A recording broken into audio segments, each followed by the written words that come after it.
Welcome to Australia Live by Armenia Media. We'll be giving our viewers a few moments to tune in before we commence.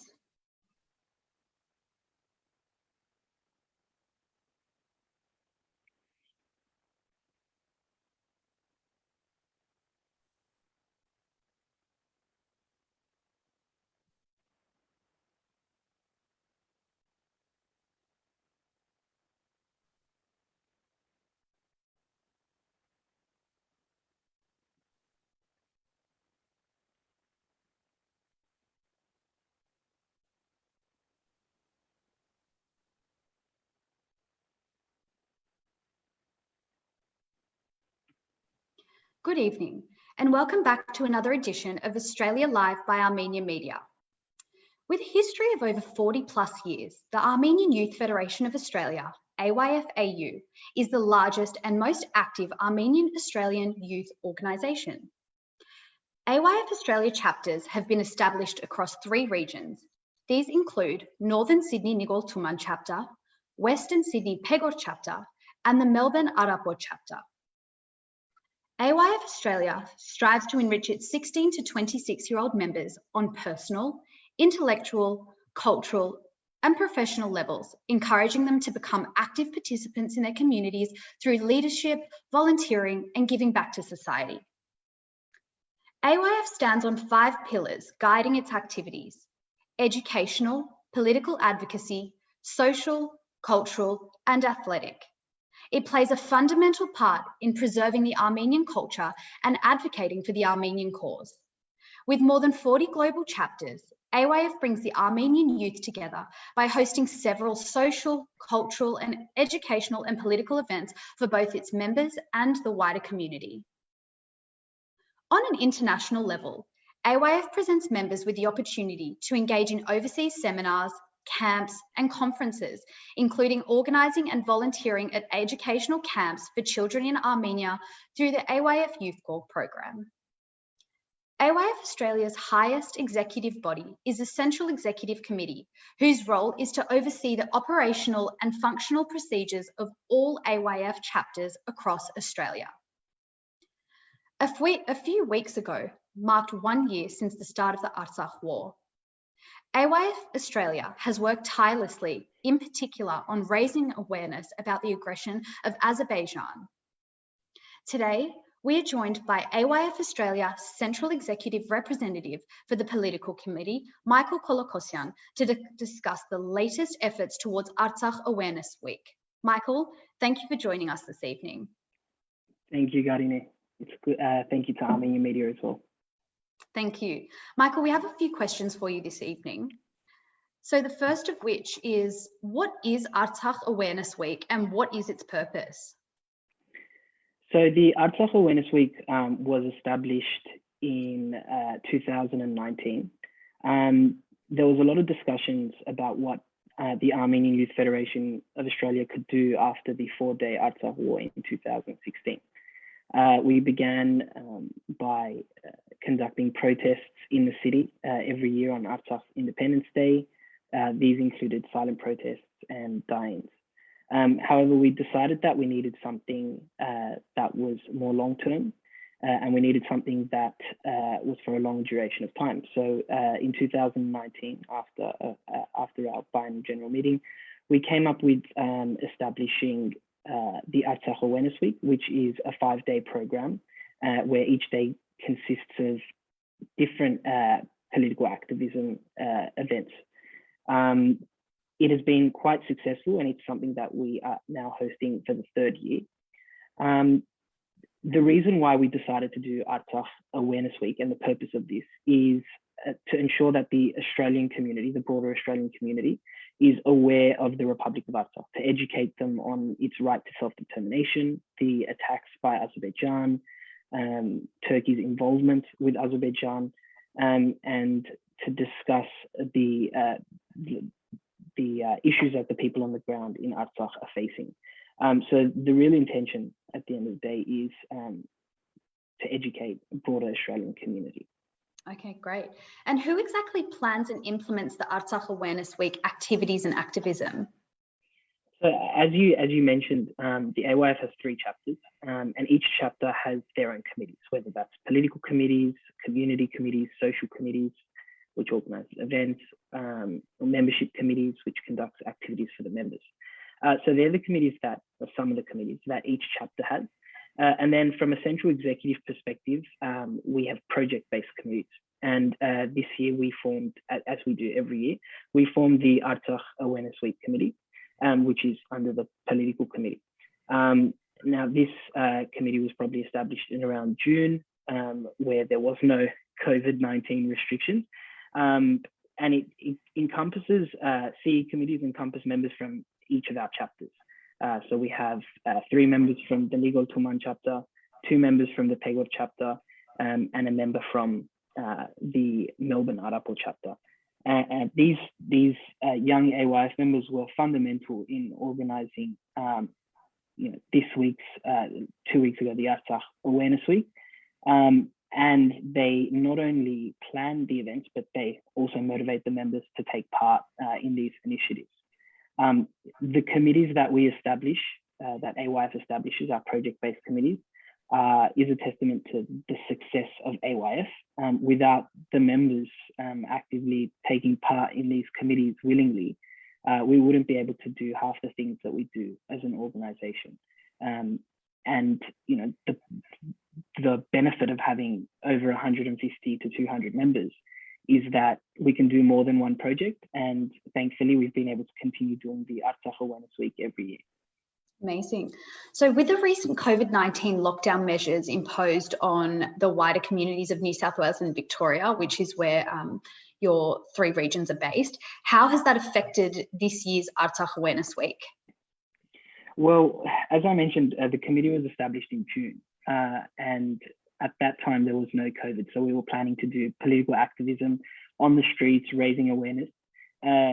And our members were looking forward to this, especially because we were hosting it we were starting to host it on the 27th of September, which was obviously the first day that Azerbaijan launched its indiscriminate and unprovoked attacks against the Republic of Artsakh. Obviously, as we got closer to the date in early July, we realized that we'd be in lockdown for a while. And unfortunately, our members do lose that sort of motivation. They call it Zoom fatigue. But thankfully, the committee was able to come up with COVID-safe ways to raise awareness about the Republic of Artsakh to the broader community. Some may argue that these may not have been as effective, but looking at the statistics that AYF has, and the interest that we've been able to generate via social media and through other initiatives and activities, COVID, you could say, in some sense, was a benefit this year. We are looking forward to taking part in these initiatives on the ground and actually speaking with the Australian Society. So hopefully next year we won't be stuck in lockdown. Hopefully. So with this in mind, what did this year's Artsakh Awareness Week activities include? So yeah, every day is a different activity. There may sometimes be 2 activities, but generally we try and have 1 a day. It started from September the 27th, and we started with a tweetathon. This tweetathon was aimed at targeting Marise Payne and the foreign affairs leaders of the country, Marise Payne, and the Shadow Foreign Affairs Minister, Senator Wong. And our aim was to get Stop Aliyev and Artsakh trending on Twitter. Twitter is used by thousands of politically active, socially aware young people. It's used by a lot of politicians. It's used by media advisors. So we wanted to get Artsakh trending, and we did successfully for about 3 hours. Artsakh was at the #1 spot. Sorry, Stop Aliyev was at the #1 spot, and following behind was Artsakh at #2. And during that tweetathon, we raised awareness on critical issues, including the ongoing POW, the failure to release army and POW civilians and military personnel, the desecration and cultural genocide that Azerbaijan is undertaking in the Republic of Artsakh. And as a result of that, the current and developing invasion into the sovereign territories of the Republic of Armenia. So that was the tweetathon. The second day incorporated missing person signs. So there was numerous Armenian POWs faces in places like Ryde, in Smithfield, in Bonnyrigg, in Willoughby, in French's Forest, missing person signs, as well as QR codes and stickers. These QR codes sent, readers or people passing by and who scanned the QR code to information about Artsakh, what Artsakh is, what the current issues are, and the effects it has on Armenia. Day 3 was flyering. Our members took part in pamphlet flyering, so we dropped off that same QR code leaflet in a physical form in the doorsteps of Australian households. And Thursday was the youth virtual event. This was the inaugural activity encompassing a broad range of different ethnic and religious organizations that weren't Armenian. And we had over about 100 participants taking part in that. And then the 5th day, we ended it with a blood drive, where members from AYF Australia and our alumni members took part in donating blood to the Red Cross in memory and in honor of the fallen soldiers of Armenia and Artsakh. So that was the 5-day program that the political committee had come up with. It was a COVID-safe program, and it was really successful. That sounds incredible, especially the use of technology with the QR codes. But what stood out to me is the youth virtual event. So I don't think we've seen this type of activism before. Can you please provide further details about that virtual event, and particularly the involvement of the non-Armenian youth groups? Yeah, that event, we were looking at ways to actually target certain groups. We couldn't be on the streets targeting business people in the city. We couldn't be at universities targeting, intellectual, young, social advocates, on grounds in campuses. So we came up with a way to target those communities who would be sympathetic to our issues but may not know enough about them. Those communities were the Assyrian community, the Greek community, the Israeli community, the Egyptian community, religious communities, the Egyptian youth groups and the Coptic students associations. There was human rights students associations from different universities and Christian students associations. So there was a total of about 20 non-Armenian youth groups taking part, which was, wow. It was a pretty big achievement for our organization. Some of those, I did mention the ethnic groups, but I'll list a couple of them. There was the Assyrian Students Association and all its 4 branches. There was the Pontian Cultural Association, which the Hellenic community, the Greek community in New South Wales and Victoria, South Australia, and even there was even a young Pontian member from the Wellington community in New Zealand. We had, as I mentioned, the Egyptian Youth Forum and all their students associations. We also had the Australian Union Jewish Students, which has over 30 branches around the country. So there was a broad participation of people who have suffered the same traumas that the Armenian people have suffered, and it was really good to see their involvement. We were lucky enough to have Heiko Serian, the executive director of the Armenian National Committee, who's obviously very well aware of the issues and developing issues in Artsakh, and he provided a brief presentation to a lot of these non-Armenian members that were present, and they definitely took something away from it, and they were offered the opportunity to ask questions at the end.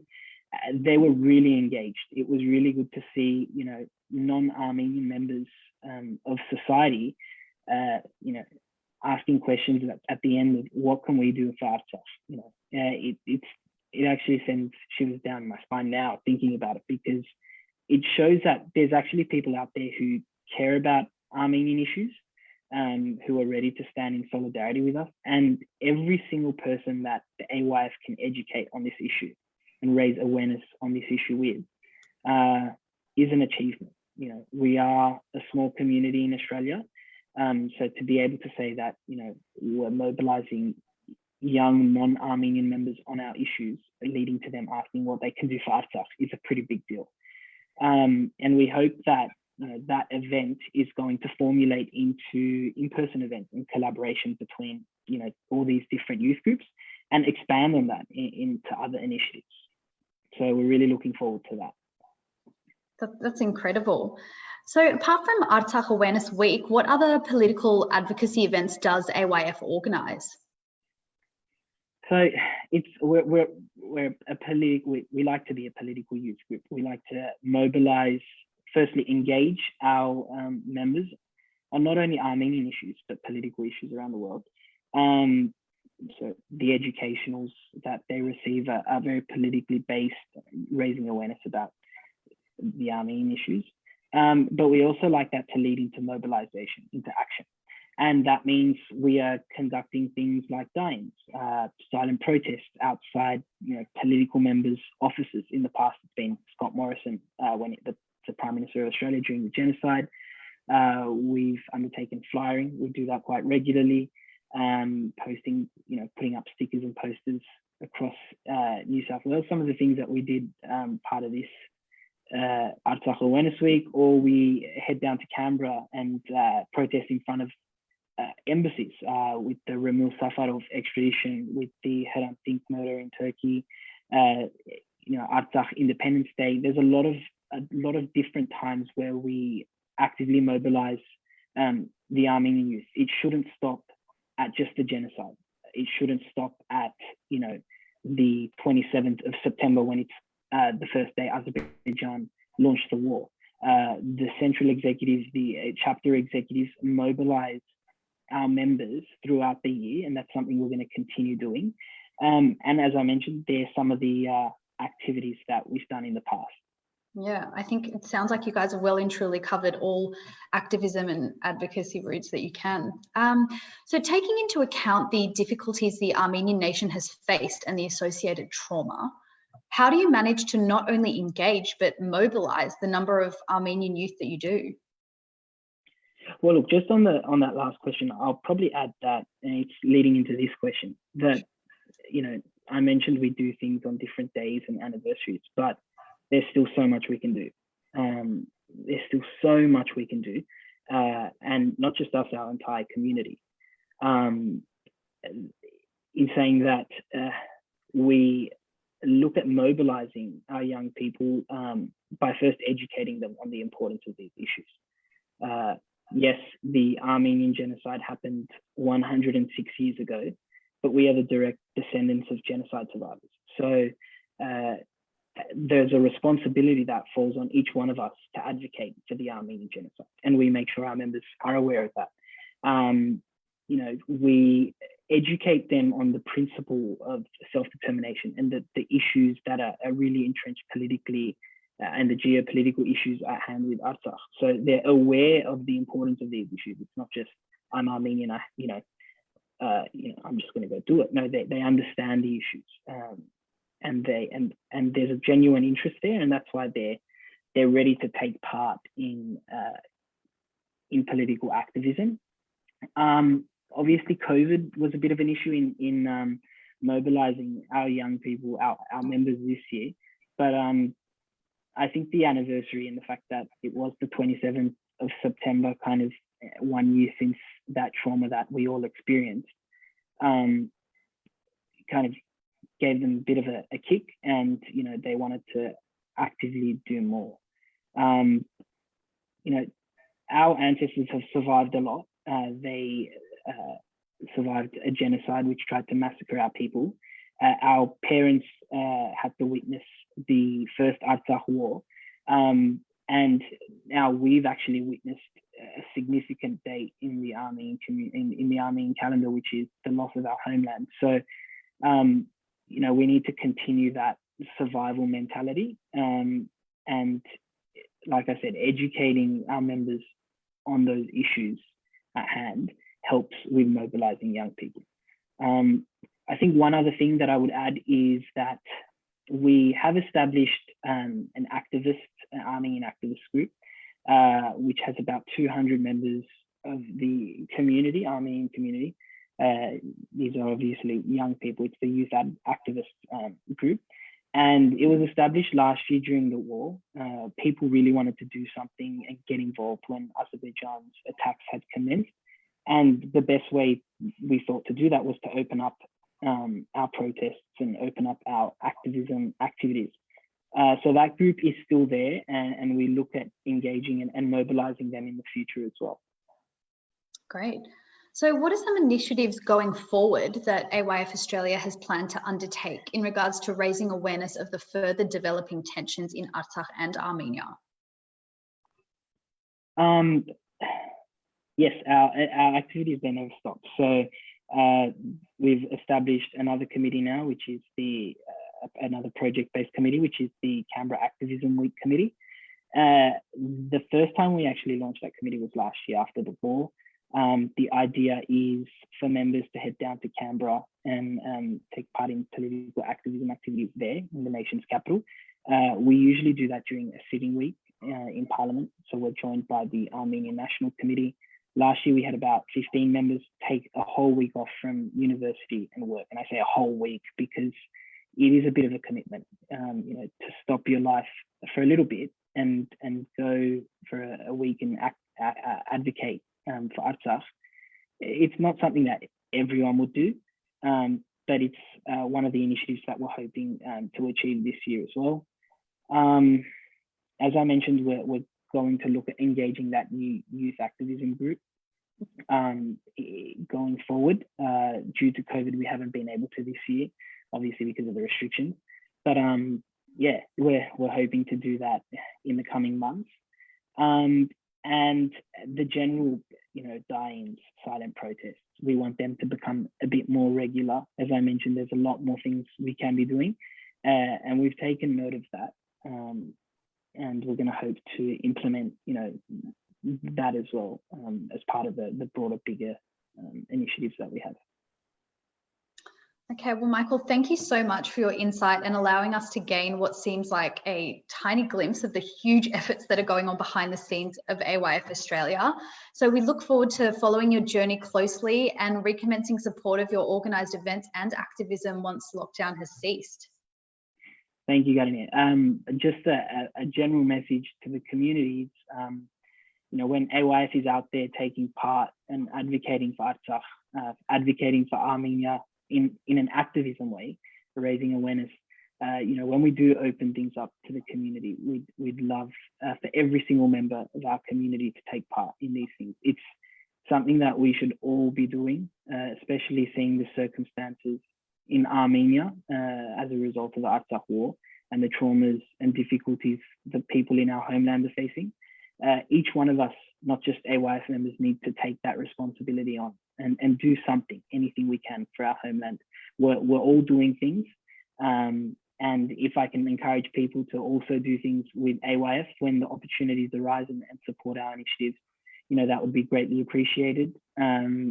And yeah, we hope to continue raising awareness for Artsakh and Armenia because they really do need us.